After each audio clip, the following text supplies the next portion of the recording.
te damos gracias por tu palabra que transforma, tu palabra que da vida, tu palabra que alimenta, anima, abre nuestros ojos, tu palabra que enciende la luz en nuestros corazones, que muestra cosas que ni sabemos que están en nuestras vidas. Te amamos, Cristo, y te entregamos este tiempo. En el nombre de Jesús, amén. Amén. 2 semanas más y terminamos 2 de Corintios. Y en agosto, pues es como siempre el agosto de Salmos, de un poco de relax, tenemos música acústica y tenemos un poco más relajado, ¿no? También testimonios. Agosto es un tiempo muy bonito. Entonces hemos visto que la actitud de Pablo y el amor que tenía él para la iglesia. Hemos visto su corazón de apóstol, sus preocupaciones, su carga para la iglesia, para que la iglesia se mantenga fiel a Jesucristo. Y terminamos la semana pasada con Pablo diciendo que toda la regañada y la exhortación que él había dado no era para que él quedara bien, no era para él, para su propia defensa, pero era para la edificación de todo el mundo, para que ellos siguieran creciendo, para que siguieran aprendiendo y caminando en las cosas del Señor. Así que vamos a 2 de Corintios 12, 19 hasta el 21, creo. Todo este tiempo habéis estado pensando que nos defendíamos ante vosotros. En realidad es delante de Dios que hemos estado hablando en Cristo, y todo, amados, para vuestra edificación. Porque temo que quizá cuando yo vaya, halle que no sois lo que deseo, y yo sea hallado por vosotros que no soy lo que deseáis. Que quizá haya pleitos, celos, enojos, rivalidades, difamaciones, chismes, arrogancia, desórdenes. Temo que cuando os visite de nuevo, mi Dios me humille delante de vosotros y yo tenga que llorar por muchos que han pecado anteriormente y no se han arrepentido de la impureza, inmoralidad y sensualidad que han practicado. Entonces Pablo era humano como nosotros. Pablo no sabía cómo iban a salir las cosas. Dice, yo no sé si cuando llegue, quizá no sois lo que yo espero y yo no soy lo que esperáis vosotros, y que esto se va a liar peor de lo que ya está liado, ¿no? Entonces él dijo, yo no sé lo que va a pasar. El conflicto había salido porque gente quería destacar, querían ser importantes, sembraron duda en las mentes de las personas en cuanto a Pablo, en cuanto a su ministerio, en cuanto a su autoridad. Y él está, ¿sabes? No debemos creer todo lo que nos cuentan. ¿Alguien ha aprendido eso en la vida? ¿Que alguna vez se ha creído alguna mentira de alguien? De hecho, no nos debe importar lo que dicen acerca de personas con las que nosotros realmente no tenemos nada que ver, ¿no? Hace poco, ejemplo personal, hace poco alguien me dijo, ¿tú crees todo lo que se está diciendo acerca del pastor quién sabe quién? Y yo dije, no, yo ni sé ni me importa. ¿Por qué no me importa? Porque no tengo trato con esa persona, no lo conozco, no es asunto mío. Ahora, sí sería asunto mío y sería importante si fuese uno de los pastores que vienen aquí con nosotros, uno de nuestros amigos pastores que nos alimentan, que nos animan, que nos exhortan en retiros, en conferencias, personas a las que nosotros miramos como ejemplos. Entonces sí me importaría y me preocuparía, ¿no? Porque la palabra también dice, conoce los que obran o los que trabajan entre vosotros. Entonces no debes aceptar cualquier persona que viene diciendo, yo he tenido 4 revelaciones, 3 palabras y 4 visitas angelicales, y por eso me debes escuchar, pero tampoco debes dudar de todo el mundo, ¿no? Entonces de hecho más adelante Pablo dice, esta es la tercera vez que voy a vosotros, por el testimonio de 2 o 3 testigos se juzgarán todos los asuntos. Dice, mira, vamos a ver quién ha dicho qué y quién lo puede confirmar. Así que esto le preocupaba a Pablo, pero además no sabía si realmente se habían arrepentido o si estaban todavía viviendo en el mismo pecado que antes. Entonces, si ellos todavía estaban viviendo en el pecado que él ya les había confrontado, pues las cosas estarían aún peor. Dice, y yo tenga que llorar por muchos que han pecado anteriormente y no se han arrepentido de la impureza, inmoralidad y sensualidad que han practicado. Impureza, inmoralidad y sensualidad. Vamos a hablar hoy un poco acerca de repasar cosas que hemos aprendido antes, ¿no? Especialmente hace 5 años hicimos toda una serie acerca de cómo todo el pecado empieza porque dudas de las promesas de Dios, ¿no? La incredulidad, cuando tú batallas en contra de la incredulidad en tu vida, entonces eso trata también con el pecado en tu vida. Porque para luchar contra el pecado tienes que primero creer las promesas de Dios. Tienes que ir a la raíz del pecado. Muchas veces la gente dice, quiero cambiar, quiero cambiar, quiero cambiar, quiero cambiar, quiero cambiar. No, esto es malo, no lo quiero hacer, no lo quiero hacer, no debo pecar, no debo pecar. Y sin embargo, no saben cómo ir a la raíz de todo. Y vimos en esta serie que realmente fue reveladora para mí, ¿no? Que la lucha contra el pecado realmente es la lucha contra la incredulidad y el no creer que Dios es bueno y que Dios tiene cosas buenas para ti. Para luchar contra el pecado tienes que creer las promesas de Dios. Por ejemplo, un ejemplo, el pecado de la avaricia, ¿no? De querer tener. Eso entra porque no crees la promesa de Dios, que Dios suplirá todo lo que tú necesitas. La fe en las promesas de Dios corta la raíz del pecado. Obra para librarnos completamente del pecado. Combatir la incredulidad es lo mismo que vivir con fe en las promesas de Dios. Luchar contra, a veces ponemos nuestra lucha en el lugar equivocado, cuando debemos poner luchar para tener fe en las promesas de Dios. Cité a John Piper en esta serie que decía, él lo dominaba como creer en las promesas es creer en la gracia futura de Dios. Es gracia porque es bueno y totalmente no merecido, y es gracia futura porque no ha pasado todavía, ¿no? Puede pasar, estamos creyendo en algo que va a ocurrir en el futuro, quizás en los próximos 5 minutos o quizás en los próximos 5 o 50 años, pero es algo que ponemos nuestra fe en la promesa que Dios va a cumplir para nosotros. Y el pecado tiene poder.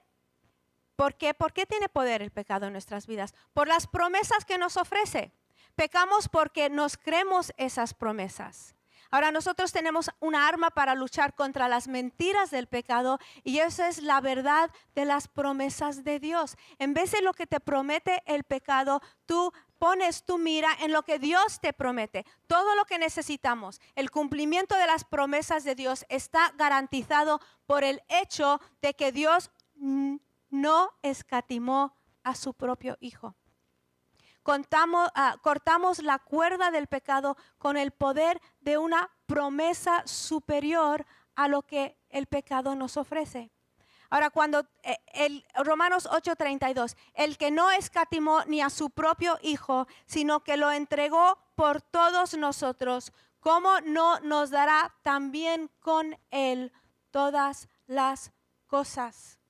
Me asombro cuántas personas no entienden lo más básico del Evangelio. Lo más básico del Evangelio. Lo principal del Evangelio es que Dios amó tanto al mundo que no retuvo su propio Hijo, sino que lo dio en sacrificio para todos nosotros.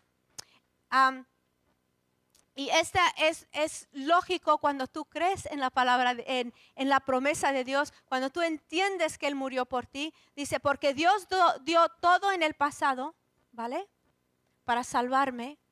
Seguirá dando para que tengamos todo lo que necesitamos y para siempre y por la eternidad. Dios aseguró nuestro futuro entregando a su Hijo. Entonces es tan importante esta revelación a nuestros corazones. cuando creemos a Dios, también le glorificamos. ¿Por qué? Porque estás confiando en sus promesas. Cuando tú crees en las promesas de Dios, honras la habilidad de Dios para hacer lo que Él prometió. Si tú siempre tú tienes que arreglar tu propia vida, tienes que, por tu propio esfuerzo, tienes que morderte las uñas, tienes que hacer las cosas un poco más, ¿no? Entonces tú no estás confiando en la habilidad de Dios para hacer lo que Él prometió. Pero cuando tú confías en Él, entonces tú honras esa habilidad que Él tiene. Honras también su buena voluntad para cumplir lo que ha prometido. Que es bueno. Honras su sabiduría para saber cómo y cuándo cumplirlo. Cuando tú confías en alguien, le honras del nivel más profundo.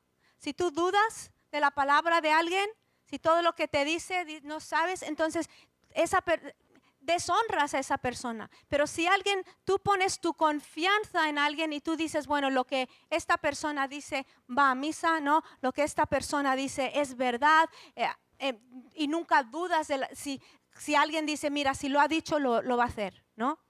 Esas personas, tú confías en ellos. Y la forma de confiar en el Señor es resistir la incredulidad en todos los aspectos de nuestra vida.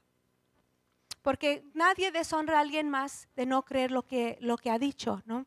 Por consiguiente, nada le honra más que creer que es confiable y verdadero. Romanos 4:20.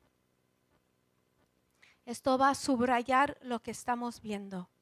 Sin embargo, respecto a la promesa de Dios, Abraham no titubeó con incredulidad, sino que se fortaleció en fe, dando gloria a Dios y estando plenamente convencido de que lo que Dios había prometido poderoso era también para cumplirlo, por lo cual también su fe le fue contada por justicia. Como Abraham, nosotros queremos darle gloria a Dios creyendo sus promesas. Y como Abraham queremos llegar a un nivel en nuestra vida que podemos mirar las circunstancias y no titubear. ¿Qué está diciendo? Dios le había prometido a Abraham un hijo. Y él dice que él se fortaleció en la fe. No titubeó con incredulidad, pero se fortaleció en la fe. Se fortaleció en la fe, dando gloria a Dios y estando plenamente convencido de que lo que Dios había prometido poderoso era también para cumplirlo. Por lo cual también su fe le fue contada por justicia. Entonces, vamos a ver tres aspectos donde nuestra fe glorifica al Señor y cómo nuestra fe empieza a cortar la raíz del pecado en nuestra vida. La fe pone su esperanza en la promesa de Dios para obtener la felicidad. En otras palabras, la fe se orienta hacia el futuro. Lo que Dios hizo por nosotros, su muerte y su resurrección nos orientan hacia el futuro. Para ser salvos es esencial creer que Dios murió por nuestros pecados una vez y por todos y que resucitó. Es importante, no es simplemente creer, es creer de verdad que Cristo murió y que Cristo resucitó una vez y para siempre. Es crucial porque la muerte y la resurrección de Cristo son la garantía de las promesas de Dios en cada área de nuestras vidas. Muchas personas separan cosas en la palabra y es todo una historia desde el principio en Génesis hasta final en Apocalipsis. Es una historia de redención desde el principio hasta el fin. Es una historia de rescate, ¿no? Para ser salvos tenemos que creer que Cristo murió por nuestros pecados y que resucitó, y eso garantiza las promesas de Dios. Ahora, los que dicen, yo creo que Cristo murió por mis pecados y resucitó de la muerte, pero luego ponen diariamente su esperanza en otras cosas, no en las promesas de Dios, no entienden el Evangelio, no entienden el Evangelio que la palabra de Dios predica, no entienden el Evangelio que Cristo enseñó. El Evangelio no es algo que simplemente abre la puerta para la vida eterna, es algo que todos los días de tu vida vas creciendo en Él. no entiendes si tú recibes a Cristo como Salvador, pero luego tú pones tu confianza y tu esperanza en otras cosas. Vamos a leer otra vez. Romanos 4, 20 a 22. Entonces la promesa de Dios, ante la promesa de Dios, no vaciló como un incrédulo, esta es otra versión, sino que se reafirmó en su fe y dio gloria a Dios, plenamente convencido de que Dios tenía poder para cumplir lo que había prometido. Por eso se le tomó en cuenta su fe como justicia. Por lo cual también su fe le fue contada por justicia, dice otra traducción.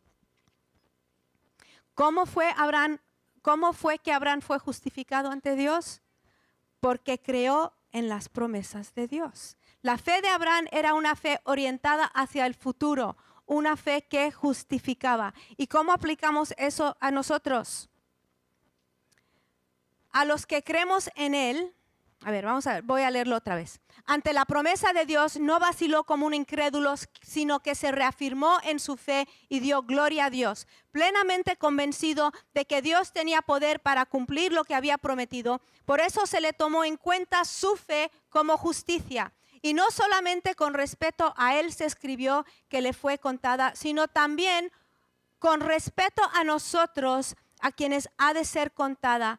Esto es, a los que creemos en el que levantó de los muertos a Jesús, Señor nuestro. Con respeto a nosotros, a quienes ha de ser contada, esto es, a los que creemos en el que levantó de los muertos a Jesús, Señor nuestro. A los que creemos en el que levantó de los muertos a Jesús, Señor nuestro.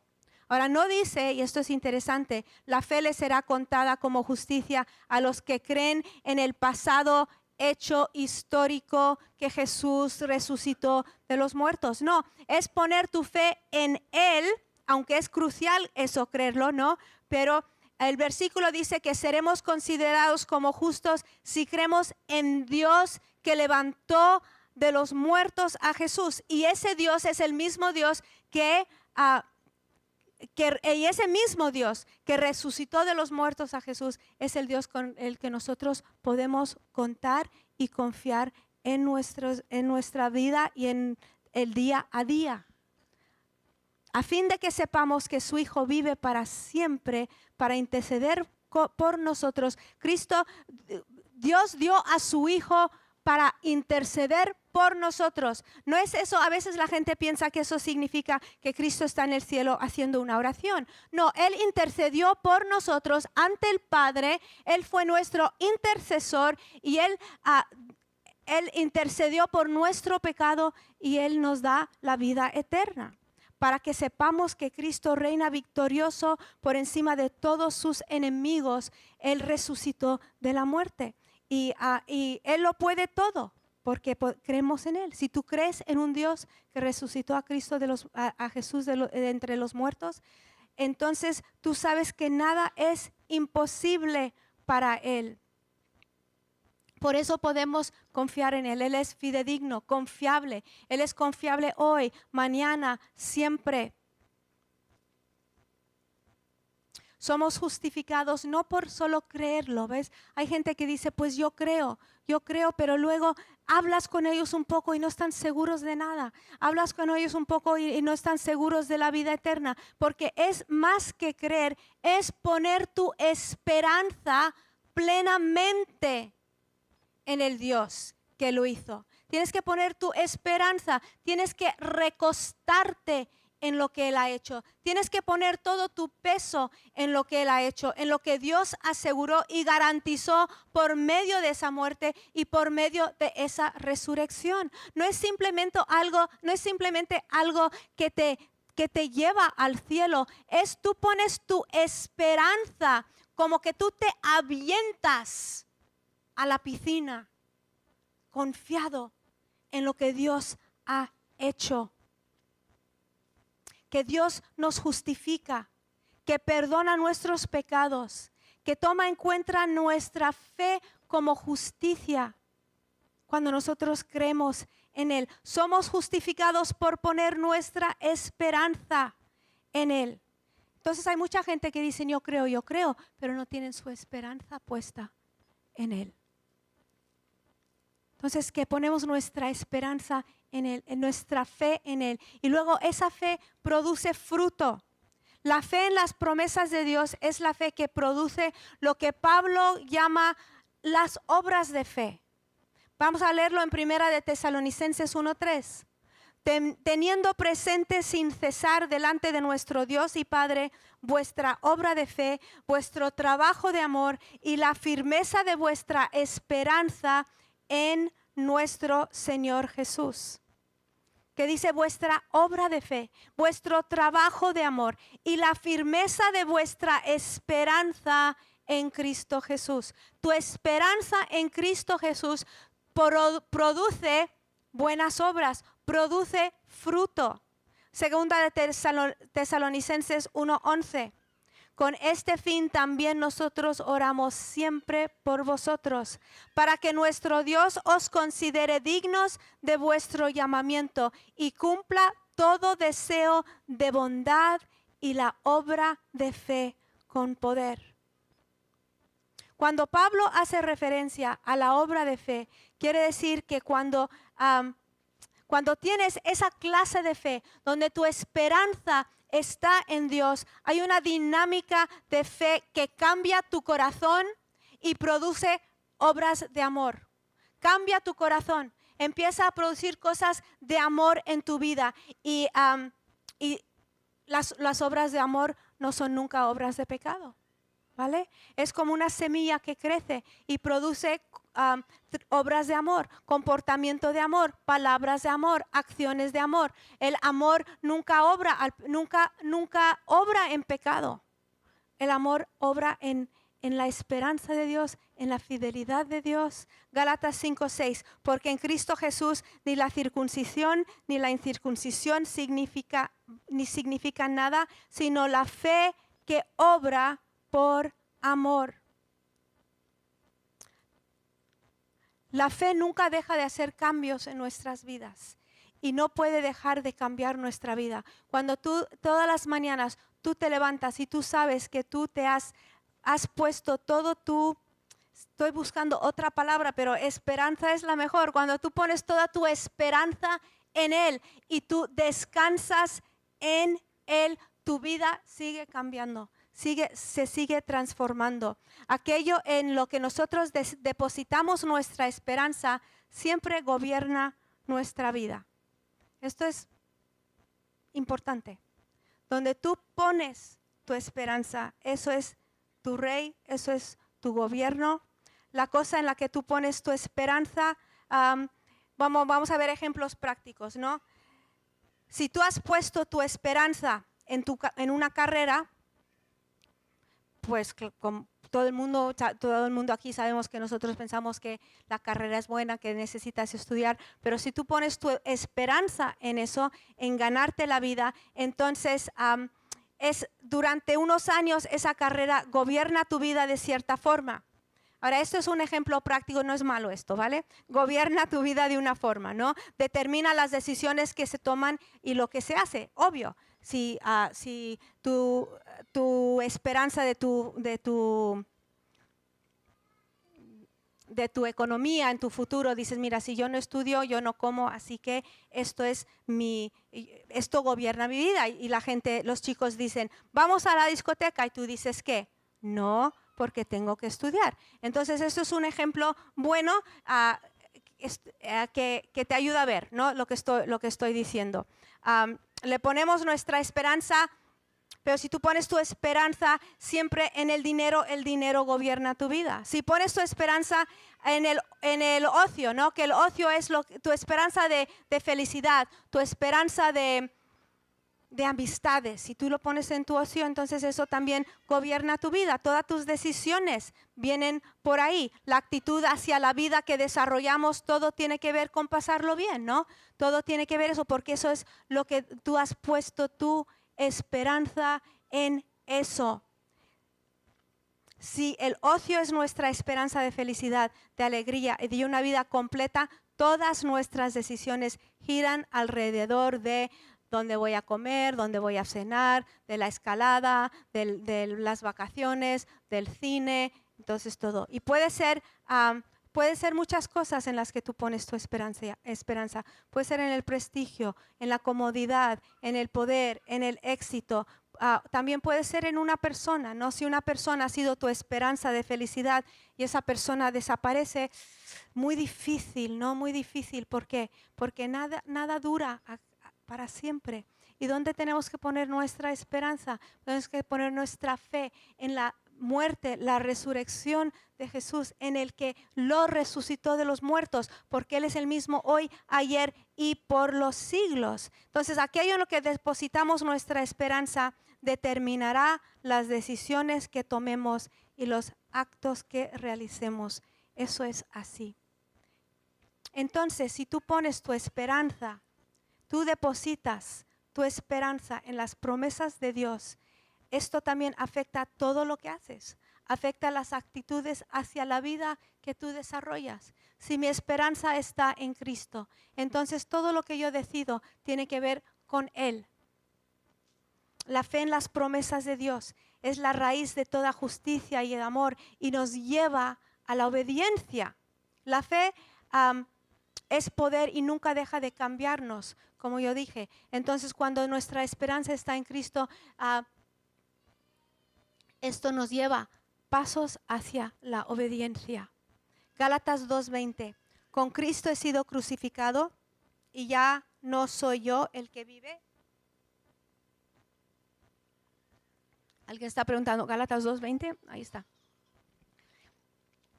Sino que Cristo vive en mí y la vida que ahora vivo en la carne, la vivo por fe en el Hijo de Dios, el cual me amó y se entregó a sí mismo por mí. Entonces Pablo vivió cada día de su vida por la fe. Él sabía que Jesús le había amado suficiente para morir por él. Y ahora Pablo sabía que podía confiar en Jesús. Podía creer en Él para que lo cuidase y supliese todas sus necesidades y lo llevase con bien al cielo, a la gloria. Cuando tú estás seguro del amor de Dios, cuando tú entiendes el amor de Dios, cuando tú sabes que Dios te ama, entonces puedes poner tu confianza en Él. Los que no pueden poner su confianza en Él es porque realmente no tienen esa seguridad, no saben lo que hizo, no entienden lo que le costó. Ponemos nuestra esperanza en las promesas de Dios y en la presencia de Jesús en nuestras vidas. Porque cuando nosotros le creemos, cuando nosotros nos abrimos a Él, cuando decimos, tú eres todo lo que yo necesito, yo te doy gracias por lo que tú has hecho, yo descanso en ti, yo pongo todo mi peso en ti. Entonces, ¿qué? Entonces vivimos de una forma diferente. Por la presencia de Cristo está en nuestras vidas. Llevamos frutos de justicia en nuestras vidas. Y ya las cosas que eran tan importantes, de las cosas que no nos podíamos librar, ahora vemos que no importa nada. ¿Por qué? Porque somos amados. ¿No?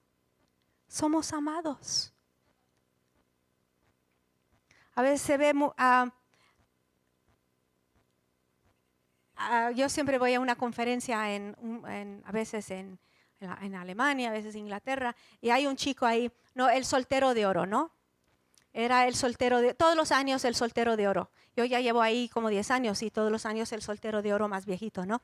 Entonces, y este año fui ahí y lo vi entrar y dije, tiene novia.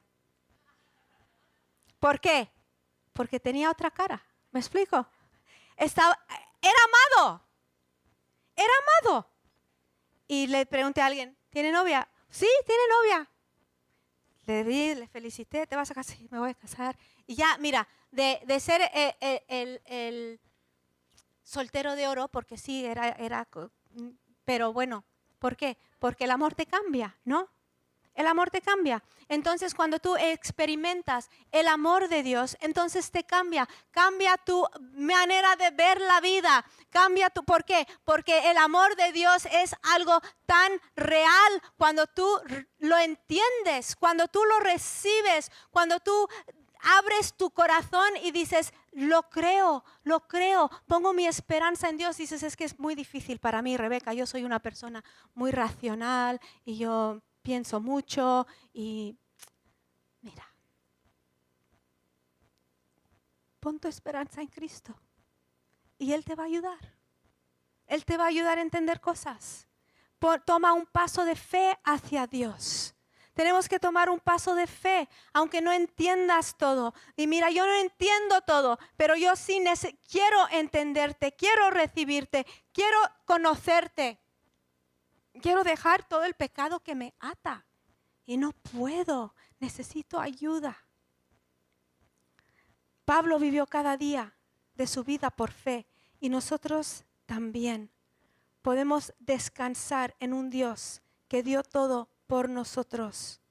¿Cómo necesitamos esa revelación a nuestras vidas? Porque cuando depositamos en Él todo, las cosas empiezan a cambiar. Filipenses 1:11, llenos de frutos de justicia que son por medio de Jesucristo para gloria y alabanza de Dios. Llenos de fruta de justicia, llenos que son por medio de ¿quién? De Jesucristo para gloria y alabanza de Dios. Jeremías 17:7, bendito es el hombre que confía en el Señor, cuya es en el Señor. Será como árbol plantado junto al agua, que extiende sus raíces junto a la corriente. No temerá cuando venga el calor y sus hojas estarán verdes. En año de sequía no se angustiará. ¿Qué? Es que a veces el ordenador, en año de sequía, no se angustiará ni cesará de dar fruto. Creer en las promesas de Dios no es algo muerto, ¿sabes? Es algo que da fruto, es algo que crea vida, es algo que crea vida. Lo que pasa es que muchas veces hemos conocido mucha persona religiosa media muerta, ¿no? ¿Ves gente saliendo de una iglesia tristes? No todos, ¿vale? No todos. Secos. No, entonces dices, pero yo no estoy hablando de eso. Yo estoy hablando del Cristo que da vida, la fe que da vida. Creer en las promesas de Dios da fruto. Y cuando tú estás dando fruto, tú tienes vida. Y cuando tú tienes vida, tú tienes gozo. Y cuando tú tienes gozo, tienes... ¿Qué más necesitas? Pues nada. Repito, aquello en lo que hemos depositado nuestra esperanza para alcanzar la felicidad controlará nuestras vidas. ¿Cómo seguimos creyendo en las promesas de Dios? ¿Cómo seguimos llevando fruto de fe en nuestras vidas? ¿Cómo lo hacemos todos los días? Combatiendo la incredulidad de nuestras vidas. La conversión es el principio del camino, no el fin. 1 Timoteo 6:12 dice, pelea la buena batalla de la fe, echa mano de la vida eterna a la cual fuiste llamado. Para perseverar debemos pelear la buena batalla de la fe. Es la única batalla que tenemos que batallar. No tienes que luchar contra el diablo, no tienes que luchar contra el espíritu que está sobre no sé dónde. Tienes que luchar la batalla de la fe, porque cuando tienes fe, entonces andas en autoridad. Cuando tú tienes fe en lo que Cristo ha hecho, tú sabes quién eres en Él, entonces tú andas en autoridad. Y entonces por eso no puedes perder la fe, porque cuando pierdes la fe, pierdes todo. Pero cuando tienes la fe, tienes todo. Para perseverar debemos pelear la buena batalla de la fe. Colosenses 1:23, si en verdad permanecéis fundados y firmes en la fe, y sin moveros de la esperanza del evangelio que habéis oído, el cual se predica en toda la creación que está debajo del cielo, del cual yo, Pablo, fui hecho ministro. Tenemos que permanecer fundados y firmes en la fe, sin movernos de la esperanza del Evangelio. Hebreos 3:14, porque somos hechos partícipes de Cristo si es que retenemos el principio de nuestra seguridad firme hasta el fin. Primera de Juan 5:4, esta es la victoria que ha vencido al mundo, que es nuestra fe. Entonces yo creo que todo el mundo ha luchado en un tiempo u otro en su vida contra el pecado. A lo mejor aceptar que este pecado tiene sus raíces en la incredulidad es algo nuevo para ti.